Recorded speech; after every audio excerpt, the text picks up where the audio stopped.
네, 이런 가운데 최순실 씨의 딸 정유라 씨의 송환 일정도 공개가 됐습니다. 강병규 기자, 네. 내일 모레면 국내로 들어오는 거죠? 네, 그렇습니다.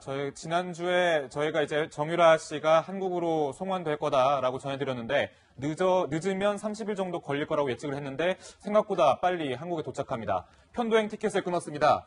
보시면, 일단 덴마크에서 30일 오후 4시쯤 출발합니다. 그래서 네덜란드 암스테르담을 거쳐서 31일 오후 3시경 인천국제공항에 도착하게 됩니다.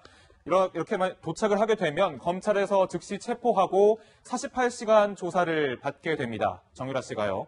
그런 다음에 추후에 구속영장을 청구할 의도가 있다면 검찰이 구속영장을 청구한 뒤에 이런 절차를 거쳐서 기소 절차까지 넘어가지 않을까 하는 분석이 나오고 있습니다. 자, 우리 법무부 검찰이 걱정했던 게 덴마크에서 지금 구속돼 있는 덴마크에서 우리나라까지 직항이 없어서 중간에 다른 나라를 경유할 경우에는 그 나라에서 협조를 또 받아야 된다. 잘못하다간 정유라 씨가 거기서 체포가 끝날 수도 있다. 풀려날 수도 있다. 이렇게 얘기했는데 네덜란드 암스테르담을 거치면서 네덜란드 정부랑 저희가 그 범죄인 인도 이런 것들이 잘 돼 있나 보군요. 그러면. 네, 그렇습니다.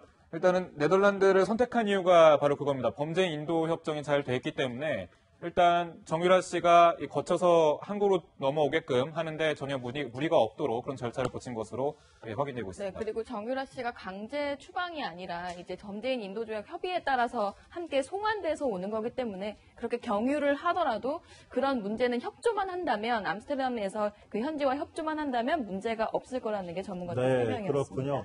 자, 그러면 모레 오후 3시에 한국에 들어온다. 한국으로 붙잡혀 온다라는데 정유라 씨 변호인도 지금 엄마인 최순실 씨의 변호를 맡고 있는 이경재 변호사가 맞는 거죠? 그렇습니다. 정유라의 재판 때에도 이경재 변호사가 함께할 예정입니다. 결국 모녀 재판을 모두 이경재 변호사가 맡게 된 건데 오래전부터 선임이 됐다고 하고요. 이경재 변호사는 이렇게 얘기를 했습니다. 정유라는 도덕적 질책은 받을 수 있다. 하지만 형사적인 책임은 없다. 이러면서 무죄가 될 것이다. 이렇게 얘기를 했는데 국민정서와는 상반된 이경재 변호사의 얘기, 재판부에서 정 씨를 구속하지는 않을 것이다. 이러한 주장인데 이경재 변호사가 이렇게 자신감을 보이는 근거는 도대체 뭘까요? 이 변호사의 목소리를 한번 직접 들어보시겠습니다. 저는 선임계가 이미 작년 10월에 제출돼 있었고요. 예. 정유라 혼자 무슨 일을 했다는 것이 아니라, 예.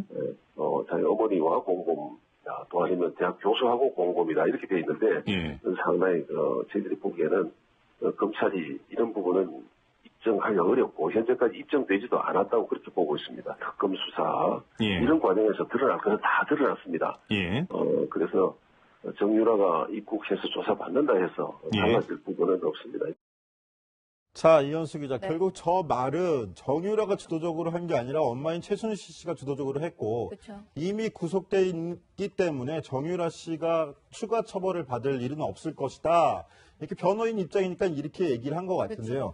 자, 근데 달라질 게 하나도 없다. 정유라가 조사를 받더라도 이 얘기를 해서 이건 어떤 의미로 해석해야 될까요? 네, 사실 정유라 씨가 들어온다고 했을 때 뭐 노승일 스포츠재단 부장 같은 경우는 정유라 씨는 폭탄 같은 존재다. 무슨 말을 할지 모른다라고 얘기까지 했었는데 이경재 변호사 제가 전화를 했을 때도 이렇게 평온한 모습을 보였습니다. 변호인들은 아무래도 계속 들어오라고 했었다. 미루지 않았고 빨리 들어와서 조사를 받으라고 했었는데 이제 최순실 씨가 엄마 된 마음에서 말렸던 거다라면서 이번에도 사실상 조언을 받고 들어오는 거다라고 얘기를 했었는데요. 이런 부분을 보면 이게 이경재 변호사가 사실 최순실 씨도 변호를 맡았지만 그 전에 정윤회 씨도 변호를 맡았었어요. 그 정윤회 씨 문건 사건 때도 변호를 맡았었는데 이미 이 가족들과 깊은 신뢰가 있는 사이에서 법률적인 검토를 모두 마치고 이야기가 다 된 게 아니냐라는 그런 관측도 조심스럽게 나오고 있습니다.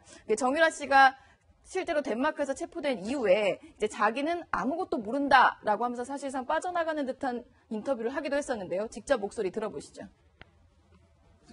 저는 자퇴를 해달라고 말씀을 드렸는데 자퇴가 안 들어갔어요. 그걸 누구한테? 어머니한테 말씀. 저는 회사 일 같은 건 아예 모르는 게 항상 저희 어머니가 그런 거 하시는 분이 따로 계시잖아요. 포스트잇 딱딱딱 붙여놓고 사인할 것만 해서 사인만 하게 하셔가지고 저는 아예 내용 안에 거는 모르고.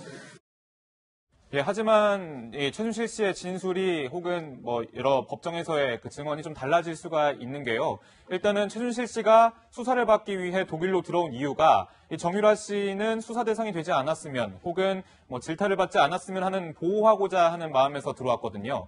그렇기 때문에 이번에 정유라 씨가 검찰 수사를 받게 되고 이 수사가 진전이 된다면 이 진술이, 최 씨의 진술이 좀 달라질 수 있다는 분석이 나오는 거고요. 또 한 가지는 일단 죄수의 딜레마라고 일단 두 사람이 상당히 떨어져 있는 상태였고 관련된 혐의가 상당히 많습니다. 그런데 정유라 씨가 들어와서 어떤 진술을 할 경우 최 씨에게 불리한 진술이 될 수도 있고 정 씨가 모르고 최 씨에게 불리한 진술을 할 수 있다는 거죠. 그렇기 때문에 최순실 씨의 진술 그리고 최순실 씨가 이 법정에서의 그런 위치 이런 게 상당히 좀 달라질 수 있다는 분석이 또 나오고 있습니다. 네, 정유라 씨에 대한 송환 조사가 또 다른 그 갈래를 치는 전환점이 될지도 한번 지켜봐야 될 문제인 것 같고요.